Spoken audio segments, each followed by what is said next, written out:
Hi guys, இன்றைக்கி நம்ம key rice தான் செய்ய போகிறோம். இது ரொம்ப சிம்பிளான ரெசிபி தான். அதுதான் நான் உங்ககிட்ட ஷேர் பண்ண போகிறேன். நானே நிறைய டைம் செஞ்சுருக்கேன்.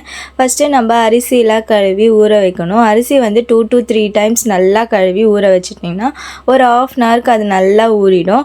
நெக்ஸ்ட்டு வந்து நம்ம வெஜிடபிள்லாம் கட் பண்ணிடலான்னு சொல்லிவிட்டு நான் வந்துட்டு ஆனியன் எடுத்திருந்தேன். ஒரு 6 ஆனியன் எடுத்து பிரியாணிக்கெலாம் போடுற மாதிரி நீளமாக நல்லா கட் பண்ணி நம்ம எடுத்து வச்சுக்கணும். நெக்ஸ்ட்டு வந்து ஒரு 3 பச்சை மிளகாவை நீட்டாக கட் பண்ணி நான் இந்த மாதிரி எடுத்து வச்சுருக்கேன். அன்றைக்கி கேரட் இருந்ததுனால நான் கேரட்டும் லைட்டாக ஆட் பண்ணிக்கிட்டேன், குட்டியாக கட் பண்ணி. அரிசியும் நல்லா ஊறிடுச்சு. ஸோ கீ ரைஸ் செய்ய ஸ்டார்ட் பண்ணிவிட்டேன். 2 ஸ்பூன் ஆயில் விட்டுட்டு 1 ஸ்பூன் கீ விட்டுட்டு பிரியாணிக்கு போடுற எல்லா ஸ்பைசஸையும் போட்டுட்டு ஒரு மிக்ஸ் லைட்டாக கொடுத்துட்டேன். நெக்ஸ்ட்டு வந்து பச்சை மிளகா போட்டுட்டு ஆனியனை வந்துட்டு கையிலே பிசைஞ்சு விட்ட மாதிரி அதில் போட்டுருந்தேன்.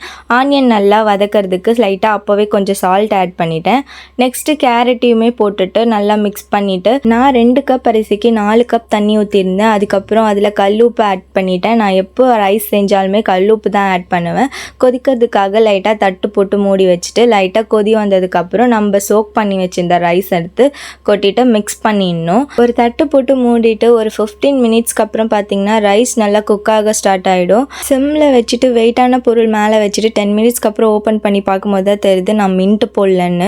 ஆனியன்லாம் வதக்கும் போதே போட்டு இருக்கணும், ஆனால் நான் போட மறந்துட்டேன். என்ன மாதிரி நீங்களும் இருக்காதீங்க. நான் இந்த கீ ரைஸை கோபி மஞ்சூரியன் கூட தான் சர்வ் பண்ணியிருந்தேன்.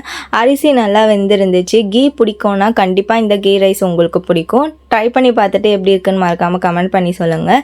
இந்த கோபி மஞ்சூரியன் ரெசிபி நான் நெக்ஸ்ட் வீடியோவில் போஸ்ட் பண்ணுறேன். பாய்.